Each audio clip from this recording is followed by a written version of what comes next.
let's get to more serious matters, ladies. It's a great panel for this because, Sarah, let's start with you. Luis Rubiales got carried away. He admits it, right? And he's very frank about this in our interview tomorrow. And we go over everything at length. But what followed is now being categorised as sexual assault. Is that what we all witnessed? Well, I mean, all I can say is I've just seen the same clip that everybody else has seen, which is him sort of overexcited, grabbing her and giving her a big smack on the lips. And I can't say that I didn't think there was an iota of sexualness in that. Sexualness? Sexuality, sexiness, whatever. I don't think it was sexual in any way. He was just very overexcited and just wanted to give her a big kiss on the lips because she'd done so brilliantly. I mean, everybody was kissing everybody. They were kissing the trophy, they were kissing each other. There was just a lot of kissing going on. It was quite kissy. I mean, I thought it was a bit vulgar that he grabbed his testicles in front of the Queen. Yeah, but then I suppose, and the Queen's 16-year-old daughter. Yeah, and by the way, we discussed that, and he's very, he's very open about how he feels about that, and that may surprise people. But in relation to Jenny Hermoso, right, she is having the best moment of her career.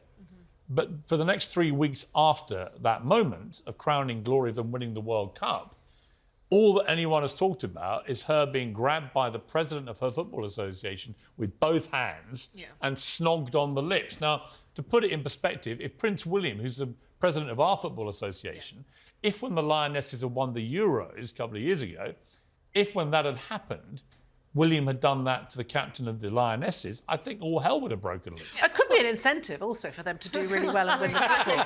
If you look like Henry Cavill. But obviously there's a cultural issue here, because if this was the men's team and he as a male manager did that, they would have no problem, because men footballers... And I asked him that. I asked him about if it had been a men's team, would he have done the same thing? And his answer is really interesting. So it is complicated. It's more nuanced than people think. It's a cultural issue, exactly. It's how men... It's kind of brought into sexual dynamics and the minefield that it's now is. How it's now brought it to light. But I think what's happened is this horrible sort of wormy sort of Me Too-y thing has got to her, hasn't it? Because you saw from the bus video, she doesn't seem that upset. They were all sort of shouting. Know what's going on in that context. You can only look. They clearly noticed the fact that something was wrong because they were chanting "kiss, kiss, kiss." But they were obviously like, "This is a bit weird." It was the equivalent. Well, she's looking in that video this is on the bus after they've left the stadium as world champions. They're all celebrating and drinking. She's looking actually at a split screen on her phone. One is Iker Casillas, the former Spanish goalkeeper, who had a similar kiss with a woman TV reporter who turned out to be his girlfriend or wife or whatever. And the other half is her being kissed by Rubiales. And they're all laughing and joking and chanting Bezo, Bezo, which is kiss, kiss, kiss, and then Prezi, Prezi, right? It doesn't, on the face of it, look like they're all in trauma from his assault. Well, I mean, the point isn't whether or not they've been traumatised, and we can throw around this word trauma as though all sexual assault is supposed to kind of break a human being down to their very core and they're like lying on the ground crying. That's not how sexual assault happens. You know, you experience it in the moment. It's often shocking at first. At first, you maybe don't even process what's going on. You're a bit like, oh, someone's touched me in a strange way, but I don't want to make a fuss about it because I'm on the tube or I'm in a public space or I've just won the Women's World Cup. So you kind of go along, and then eventually someone's like, oh, was that a bit strange? And you're like, yeah, maybe it was a bit weird when that happened to me, actually. Maybe I would have liked that situation to have taken place a bit differently. And I think that's clearly what's happened here. Because ultimately, I just quickly want to say this before we go on. The only thing that mattered after this happened was that he lost the support of his team and he overtook all of the publicity that had happened about this positive event. And that's what really should have been the crux. He should have stepped down for that reason. Well, I don't think he should have stepped down, but I think for most people watching that, the fact that he kissed all of them, basically, he didn't single her out. If he just apologised, this would have gone away. And remember how he reacted initially. So on the night, and I played this to him in the interview, you know, I reminded him what he said, but he calls everyone that criticises him dumbasses and blah, blah. Yeah, exactly. He really goes on the attack because I think he genuinely is completely taken aback anyone would have a problem with it, right? Yeah. And I think that's sincere. I think he just had no idea what he'd done. I think watching it, I was trying to think this morning, you know, I was talking to my wife about it, and say, somebody you don't know that well. I mean, he does know them well, so it's a complicated thing, but if somebody came up and just kissed you on the lips, who's not your partner and not a member of your family or something. And even then, depending on the family member, it's weird, right?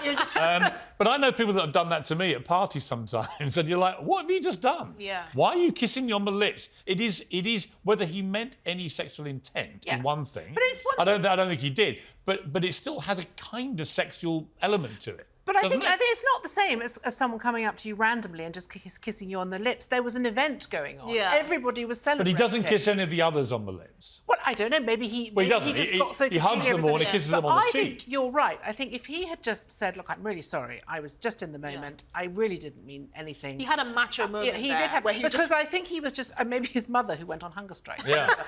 Which, by the way, I was with my mother at the weekend, and she affirmed in similar circumstances she would also go on hunger strike. Really? Has she not had to do that yet? She has come, I think, quite close. She actually thought it was a good idea for my next inevitable scrape that she go on immediate hunger strike. But also, the other thing is there was no subterfuge to it. I mean, I get what you say about sexual assault, but I tend to think that if people have got malicious intentions, they don't do it in front of This is, I think this is an important point, right? Yeah. Because whether or not, we can have this debate, was it sexual? Did he mean to do something? I don't think that he probably meant to do something overtly sexual in front of that massive crowd that he thought was going to get him into trouble. Exactly. But it's kind of not the point. The point is about bodily autonomy. It's about who is allowed to touch you. But Grace, here's the question. Should he have lost his job over it? No. For the kiss, never mind the fallout, but the actual kiss. I think the moment, if he had done the kiss and the players had come out and said, we were fine with this, it was a common thing that we do all the time, it's quite normal, culturally it's appropriate and it's fine, whatever, then that would have been one thing. The fact is that wasn't what happened. They came out eventually after, a period of reflection and said, we're not comfortable with this, we're not okay with this. And ultimately, the only thing that matters is that he lost their confidence. And she did say, to be fair to Jenny... It's about them. And to be fair to Jenny Hermosa, she is heard saying on the night, I didn't like it. Yeah. Right? So I don't think she's, I think she's probably wrestling with what this is really happened. He gave her a special gift because she scored the goal. I think that was it. Because we mentioned that he didn't kiss anyone else on the list. I was like, you want it? Oh, you are a superstar. You are particularly brilliant. You know what I mean?